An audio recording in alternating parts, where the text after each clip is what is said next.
Setelah suami istri tersebut tiba di restoran Tianyin, ia pun mempersilahkan duduk kepada mereka. Untuk diketahui, suami itu bernama Jugo dan istrinya bernama Ying. Kemudian Tianyin pergi ke dapur untuk mengambil teh. Tak lama Tianyin pergi ke dapur, wanita yang mengawasi suami istri tersebut, yaitu Hua Xiaolan, pemburu monster tingkat 2 pun tiba-tiba masuk dan duduk agak jauh dari suami istri tersebut. Tak lama setelah itu, Tianyin pun tiba sambil tersenyum kepada Hua Xiaolan. Kemudian Tianyin menuangkan teh kepada suami istri tersebut. Setelah selesai menuangkan teh, Tianyin pun berkata kepada mereka, "Kalau boleh tahu, kalian mau pesan apa?"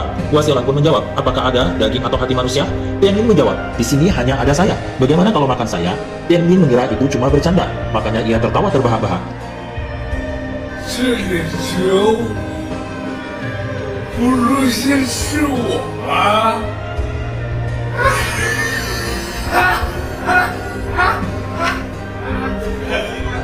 Lalu Tianyin pun berkata, "Oke, akan aku bawa puding darah bebeknya dulu ya." Namun Hua Xiaolan berkata sambil memukul meja, "Tak ada yang boleh pergi." Juga berkata juga, "Benar, tak ada yang boleh pergi."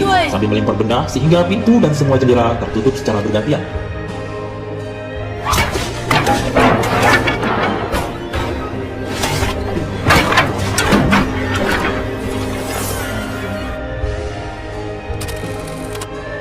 Seketika suasana menjadi hening. Tianyin pun menjawab, "Nama saya Song Tianyin."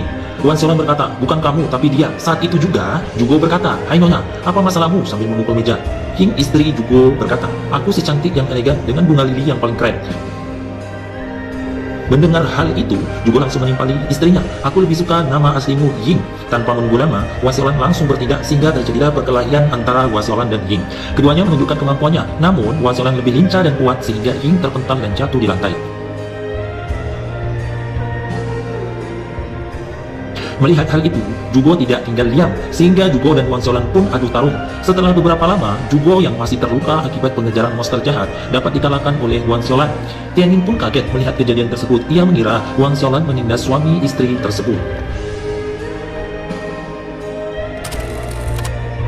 Karena desakan Hua Xiaolan, akhirnya suami istri itu memperlihatkan tubuh aslinya. Melihat hal itu, Tianyin pun kaget yang sejak tadi bersembunyi di dapur. Ying pun berkata, "Bersembunyi di cangkang kulit sungguh menyiksaku."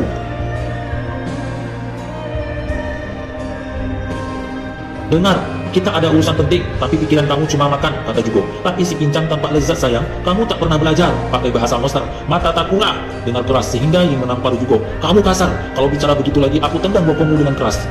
"Suma, mita tata, sawa mita tata, pup pup pup." Tanpa pikir panjang, Jugo langsung mencium bibir Ying.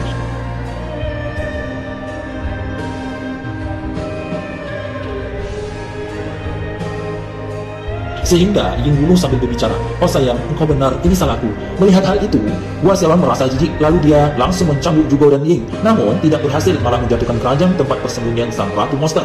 Karena terjatuh, sang ratu monster pun berlari ke arah dapur untuk bersembunyi. Namun tanpa disangka-sangka menabrak tubuh Tianyin, sehingga Tianyin terjatuh dan sang ratu monster pun oleng.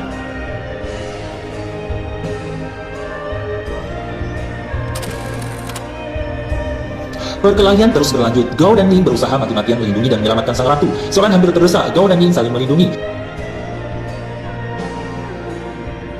Xiaolan tahu Ying suka kecantikan, oleh karena itu ia tahu kelemahan Ying. Ia pun memperlihatkan cermin kepada Ying, namun Ying lari dan menghindar karena ia tidak suka melihat wujud aslinya. Oleh karena itu menjadi kelemahannya. Melihat hal itu, Gao pun langsung membantu menyelamatkan istrinya. Kembali lagi kepada sang ratu. Setelah kembali normal seperti keadaan semula, sang ratu mendekati Tianyin. Ia mengendus-endus tubuh Tianyin. Sang ratu juga menatap wajah Tianyin. Dari tatapannya ada harapan besar pada Tianyin. Namun Tianyin diam terpaku menahan rasa takut.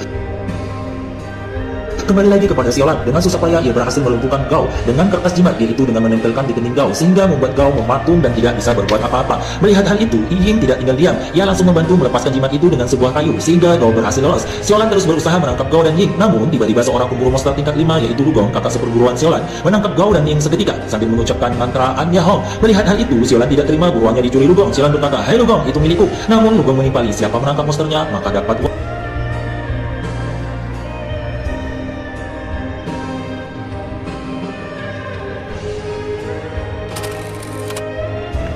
Setelah Gao dan Ying ditangkap kakak seperguruan Xiaolan, ia pun tidak terima buruannya dicuri Lugong. Xiaolan berkata, "Hai Lugong, itu milikku." Namun Lugong menimpali, "Siapa menangkap monsternya, maka dapat uangnya." Dalam perdebatan tersebut, tiba-tiba Tianyin datang bersama sang ratu. Karena takut tertangkap, Ying berteriak, "Yang mulia, lari!"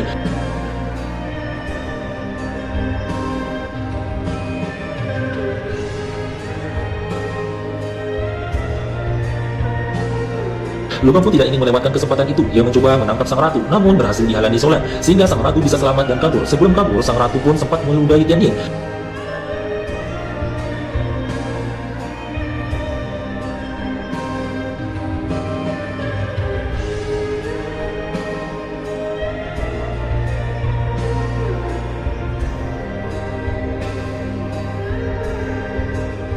Karena sang ratu kabur, Siolan pun kembali adu mulut kepada Lugong. Siolan berkata, ini tidak adil, bagiku adil, kata Lugong. Ia pun segera pergi meninggalkan Siolan. Melihat hal itu, Siolan tidak bisa berbuat apa-apa sambil memukul dan berkata, dasar maling.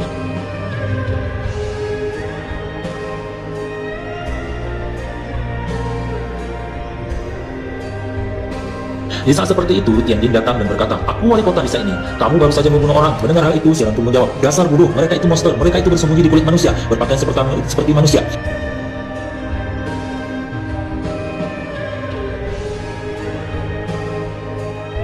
Mendengar jawaban Siolan, Tianjin pun berkata dengan perasaan takut, apakah kamu monster? Siolan tersenyum sambil menakut-nakuti Tianjin. Tianjin pun bertanya lagi, apakah kamu menang atau kalah barusan? Siolan pun menjawab dengan kesal, jika aku kalah pasti udah dimakan oleh mereka, dasar idiot, buatkan aku makanan.